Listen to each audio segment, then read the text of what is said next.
warahmatullahi wabarakatuh. Puji syukur kepada Allah, selawat kepada Rasulullah, yang saya muliakan kepada seluruh masyarakat Kampung Jaya Baru dan rekan masyarakat Kampung Jaya Baru. Visi mewujudkan Kampung Jaya Baru yang bermartabat dan berberdiri. Misi terwujudnya masyarakat yang bertakwa dan berakhlak yang mulia. Mewujudkan lingkungan bersih dan sehat, bebas dari penyakit menular, mengurangi gizi buruk balita, risiko kematian ibu hamil, dan bebas daripada stunting. Mewujudkan kondisi kampung yang aman, tertib, damai dengan memperhatikan supremasi hukum dan hak asasi manusia.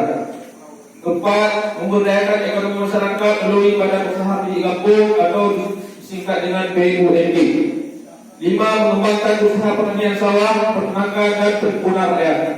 6. Mewujudkan anak-anak Kampung Jaya Baru yang berakhlakul karimah dan berprestasi. Mewujudkan pemerintahan Kampung Jaya Baru yang transparansi, berkualitas, profesional, bebas daripada praktek KKN. 8. Meningkatkan peran serta masyarakat dalam penguasaan pembangunan kampung dengan mengutamakan bermusyawarah.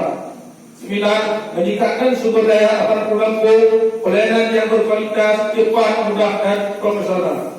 10. Mewujudkan kesejahteraan dan keadilan sosial bagi seluruh masyarakat Kampung Jaya Baru. 11. Menghidupkan kembali adat istiadat yang ada di Kampung Jaya Baru. Jadi kepada masyarakat Kampung Jaya Baru, inilah visi dan misi saya apabila saya terpilih nanti jadi visi Kampung Jaya Baru. Justru dengan inilah untuk wujudkan semua ini kita perlu program dan butuh kerja yang berjangka. Jadi oleh karenanya dengan ini saya akan untuk yang mewujudkan poin 1, kami akan merancang peraturan kampung tentang syariat Islam di tingkat kampung, iaitu gerakan salat berjamaah di waktu di masjid, pengajian rutin setiap malam Jumaat. Pada saat dan waktu salat lima waktu, segala aktivitas harus dihentikan untuk sementara. Dibuat aturan tentang perwisata halal dan Islami. Ini agak sedikit unik karena dibuat aturan tentang perwisata halal dan Islami. Yang namanya halal itu bukan saja daripada makanan dan seluruh pergaulan dari cara berpakaian itu juga harus dihalalkan semua. Setengah dibuat aturan tentang perwisata. Setengahnya menjelang maghrib segala aktivitas harus dihentikan. Dilarang berboncengan di atas sepeda motor, berduaan yang beda jenis kelamin bagi orang yang sudah sepuh umur dan bukan pembina. Setiap orang dilarang berpakaian yang tidak sesuai dan atau bertentangan dengan syariat Islam. Pada waktu salat Jumaat, bagi kaum lelaki yang berdomisili di Kampung Jaya Baru wajib datang ke masjid untuk berjamaah dan untuk mengutamakan di Masjid An-Nur Kampung Jaya Baru. Anak-anak usia sekolah dilarang berkeliaran larut malam.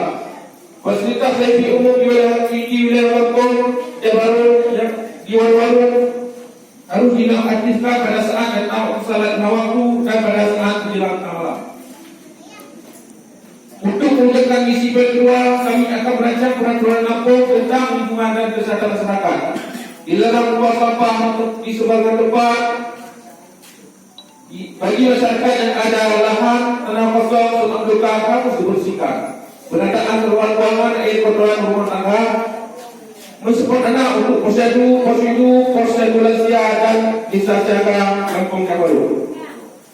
Dan bagi peternak harus jaga kebersihan kandang, dilarang melepaskan ternak. Untuk jangka pendek kelima, kami akan merancang program kampung tentang keamanan ketertiban kampung, akan membuat data yang akurat tentang penduduk mereka dan yang berdomisili. Bagi warga yang berdomisili tidak boleh lebih dari 6 bulan.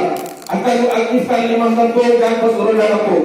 Tamu wajib lapor 1 kali 20 pajak. Untuk mewujudkan misi pada keempat, kami akan merancang program kampung tentang pemberdayaan ekonomi masyarakat, mengalirkan dana kampung untuk kelompok simpan pinjam kampung secara bertahap selama masa jabatan fungsi Kampung Jaya Baru. Ini khusus untuk kaum lelaki karena untuk kaum ibu sudah ada simpan pinjam. Poin yang kelima, untuk punya poin yang kelima tentang pekerjaan dan perkebunan peternakan. Kami akan memfasilitasi kelompok petani Kampung Jaya Baru. Sudah habis, mohon maaf waktunya sudah habis. Terima kasih. Wassalamualaikum warahmatullahi wabarakatuh. warahmatullahi wabarakatuh. Warahmatullahi wabarakatuh. Mari kita berikan tepuk tangan yang meriah untuk Muhammad Buah.